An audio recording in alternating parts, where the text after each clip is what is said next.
आज स्टार्ट करते हैं chapter second class 12th introduction inverse trigonometry function. Trigonometry function क्या होते हैं हमने क्लास 10th में भी पढ़ा है, 11th में भी पढ़ा है, जैसे sine theta, cos theta, tan theta. और अगर इनका हम रेसिप्रोकल कर दें तो हमें यहाँ मिलता है cosec theta, sec theta, cot theta. ये तो है ट्रिग्नोमेट्रिक फंक्शन। अब बात होती है इनवर्स ट्रिग्नोमेट्रिक फंक्शन क्या होते हैं। तो हम लेट करते हैं, मान लिया हमने जो साइन एक्स है उसे इक्वल रखा वाई के, तो ये जो साइन है वो कहाँ जाएगा, मल्टीप्लाई में है तो डिवाइड में जाएगा। पर अगर डिवाइड में ना जाके मैं इसे ऐसे लिख दूँ साइन इनवर्स वाई, तो जो ये फंक्शन बना अब साइन से क्या बन गया, साइन इनवर्स बन गया। तो ये जो हमारा फंक्शन है ये क्या है, साइन इनवर्स। जैसे और एग्जाम्पल ले लेते हैं हम, वाई जेड इक्वल टू 5। तो ये जेड है, अगर ये यहाँ मल्टीप्लाई में है कहाँ जाएगा, डिवाइड में जाएगा। तो अगर डिवाइड में ना जाए मैं इसे ऐसे लिख सकती हूँ वाई इनवर्स 5। तो ये भी एग्जाम्पल है। तो ये हमारे पास मिल जाता है inverse trigonometric function. For example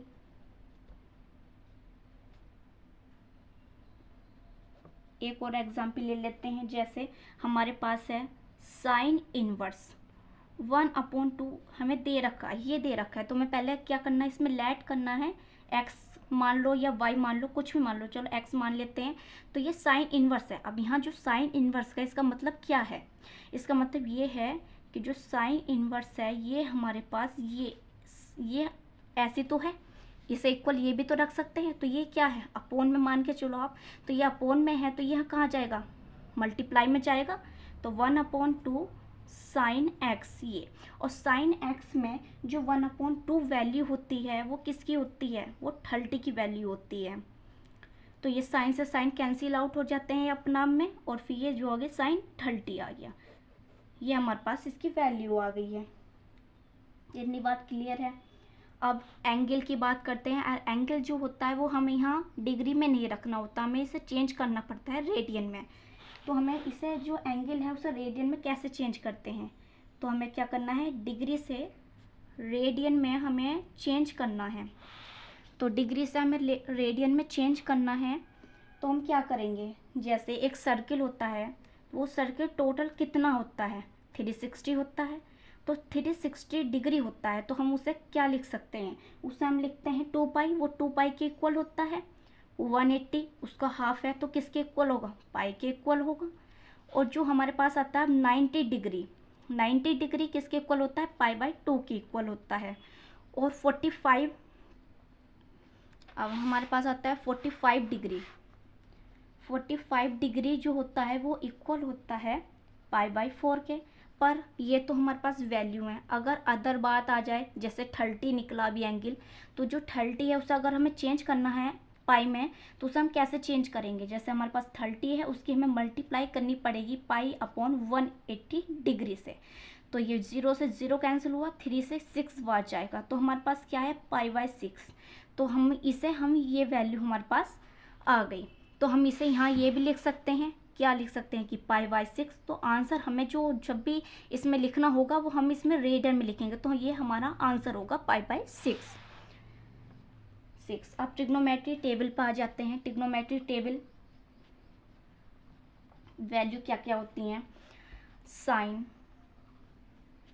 cos, tan, cot, cosec, sec. ये 0 होती है, 30 डिग्री होती है, 0 डिग्री, 30 डिग्री, 45 डिग्री, 60 डिग्री और 90 डिग्री। तो जो साइन 0 है वो 0 की वैल्यू 0 होगी। साइन 30 की वैल्यू 1/2 होती है, 1/√2 होती है, √3/2, और 90 की वैल्यू 1। एंड अब इसका हम यहाँ से लिखते हैं 1, कॉस की वैल्यू जो होती है वो 1 होती है, कॉस 30 की वैल्यू √3/2 होती है, 1/√2 होती है, 1/2 और 0 होती है कोस की वैल्यू। अब आते हैं tan की। tan की 0 की वैल्यू 0 होती है, 1/√3 होती है, 1/3 और ये होती है इन्फिनिटी, नॉट डिफाइन, जिसे हम नॉट डिफाइन कर सकते हैं। ये होगी हमारे पास नॉट डिफाइन, √3 1, 1/√3 0। कोसेक की जो ये वैल्यू होती है 0, ये होती है नॉट डिफाइन। फिर 2/√2 होती है, 2/√3 और 1। सेक 0 की वैल्यू 1 होती है, 2/√3 होती है, √2 2 नॉट डिफाइन होती है। तो ये हमारे पास आती है ट्रिग्नोमेट्रिक फंक्शन की वैल्यू। अब इसकी हम रेंज और डोमेन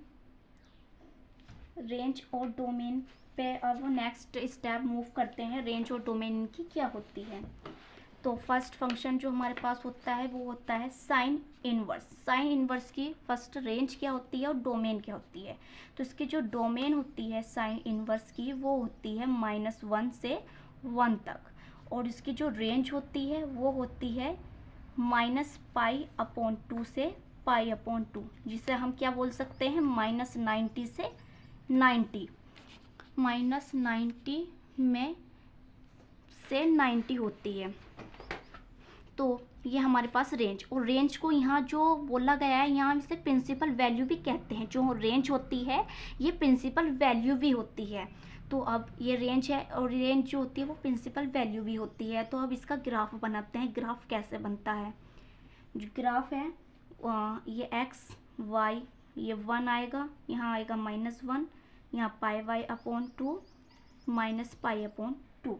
तो जो इसका ग्राफ बनता है वो यहाँ ऐसे बनता है कुछ। ये हमारा साइन इनवर्स का ग्राफ होता है। अब मूव करते हैं second, cos inverse. Cos inverse की जो हमारे पास डोमेन होती है वो होती है -1 से 1, और जो उसकी रेंज होती है वो होती है 0 से π होती है, ठीक है। और रेंज जो होती है वो क्या होती है, प्रिंसिपल वैल्यू होती है। अब इसका जो ग्राफ प्लॉट करेंगे तो ये होता है 1 से -1, और यहाँ हमारे पास 0 से π, और इस ब्रैकेट का मतलब क्या होता है कि ये जो वैल्यू है ये भी इंक्लूड है, ये भी इक्वल है इसके।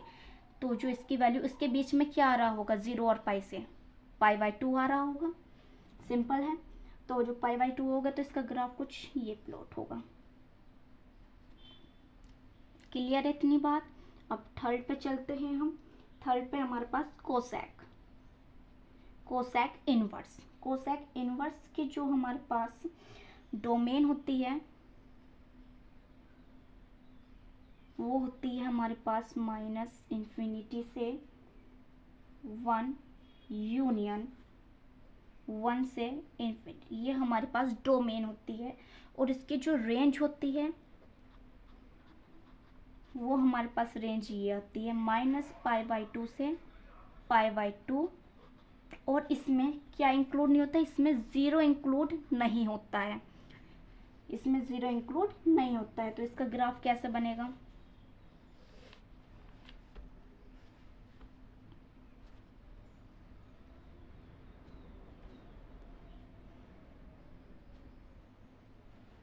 π/2, यहाँ आएगा π/2, ठीक है।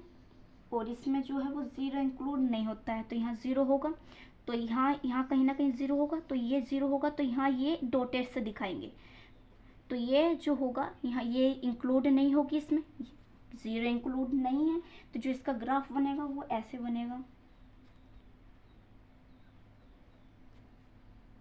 अब फोर्थ पे चलते हैं। क्या होता है, सेक इनवर्स के जो हमारे पास डोमेन होती है वो ये होती हैं,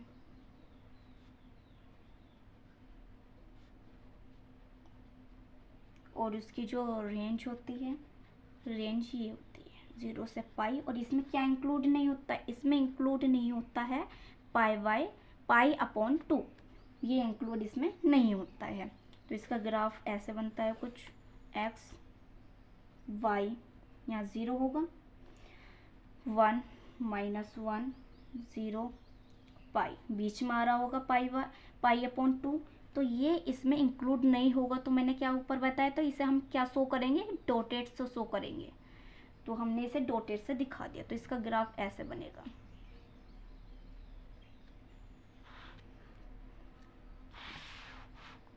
अब fifth, tan inverse. tan inverse की जो हमारे पास डोमेन होती है वो हमारे पास होती है -∞ से इन्फिनिटी, जो बिलोंग्स करेगी R में, ठीक है। और इसकी जो रेंज होती है RANG, रेंज जो होती है वो ये होती है -π/2 से π/2, ठीक है। और इसका जो ग्राफ होता है वो ऐसे बनेगा। तो ये जो होगी π/2। अब इस ब्रैकेट का मतलब क्या है, इस ब्रैकेट का मतलब ये है कि ये इसमें इंक्लूड नहीं है, तो इन्हें हम डॉटेड से शो करेंगे, समझने के लिए है ये। तो इसका ग्राफ ये बनेगा, ठीक। उसके बाद हमारे पास आता है 6, कॉट इनवर्स। कॉट इनवर्स की जो हमारे पास डोमेन होती है वो यही होती है -∞ से इन्फिनिटी, जो बिलोंग्स करेगी R में। और इसकी जो रेंज होती है वो होती है हमारे पास 0 से पाई, 0 से पाई होती है। तो इसका ग्राफ कुछ ऐसे बनता है, x 0 पाई, और यहाँ बीच में बिलोंग्स करा होगा π/2। और इसमें जो है ना ही ये इंक्लूड है और ना ही ये इंक्लूड है पाई। तो ये इसके कैसे बनेगा ग्राफ, ये बनेगा हमारा कुछ ऐसे, ये हमारा ग्राफ बनेगा, ये अलग जाएगा, ठीक। अब हमारे पास आते हैं, अब ये जो फंक्शन है ये क्या क्या बने हमारे पास, यहाँ मिला हमें sine inverse, cos inverse, cosec inverse, sec inverse, tan inverse, cot inverse, ये होते हैं फंक्शन। अब किसकी वैल्यू पॉजिटिव होती है आंसर में और किसकी वैल्यू निगेटिव होती है। तो हमारे पास जो साइन इनवर्स होगा, कोसेक इनवर्स होगा और टैन इनवर्स होगा, इनकी जो वैल्यू होगी वो निगेटिव में भी आएगी, तो इसे हमें चेंज नहीं करना है, इसे हमें निगेटिव में ही रहने देना। एज इट इज़ आया तो हमने आंसर लिख दिया।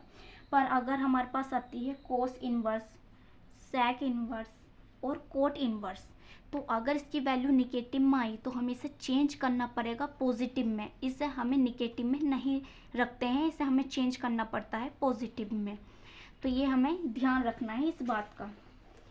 इसके बाद जो ये फंक्शन होते हैं ये हमारे पास बाइजेक्टिव फंक्शन होते हैं, ये 1 भी होते हैं, ये ऑन टू भी होते हैं, 1 भी होते हैं, ये ऑन टू भी होते हैं। कुछ इसमें फॉर्मूले हैं, जैसे sine inverse x plus cos inverse x equal to π/2। ये जो इक्वल होता है किसके इक्वल होता है, π/2 के इक्वल होता है। Next tan inverse x plus cot inverse x equal to π/2। Cosec inverse x plus sec inverse x जो इक्वल होता है वो π/2 के इक्वल होता है। तो ये फॉर्मूले हैं जिसे हमें ध्यान रखना है, इन पे डायरेक्ट क्वेश्चन पूछे जाते हैं। तो इतना ही हमारा इंट्रोडक्शन है, आपको इसका ध्यान